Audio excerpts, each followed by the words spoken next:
যে ব্যক্তি গীবত করে সে যেন তার মৃত মরা ভাইয়ের পচা গোশত খায়। গীবত করা, গীবত কাকে বলে?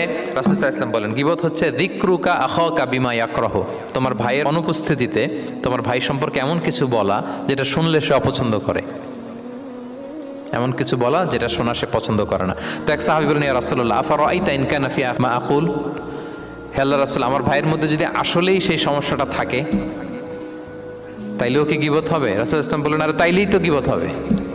ওই দোষ যদি থাকে, ওটা তার অনুপস্থিতি যদি বলে বেড়াও তাইলেই তো গীবত হবে। আর ওই দোষ যদি না থাকে তাহলে তো অপবাদ হবে, এটা তো আরো বড় গুনাহ, ওটা তো বহতান।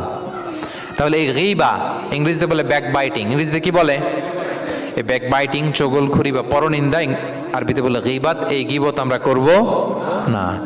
কারো কিছু বলা থাকলে আপনি তাকে সরাসরি নাসিহাত করুন। আর দিন ওয়ান নাসিহা, দিন হচ্ছে উপদেশ দেয়া, শুভ কামনা করা, তার প্রতি শুভ কামনা করে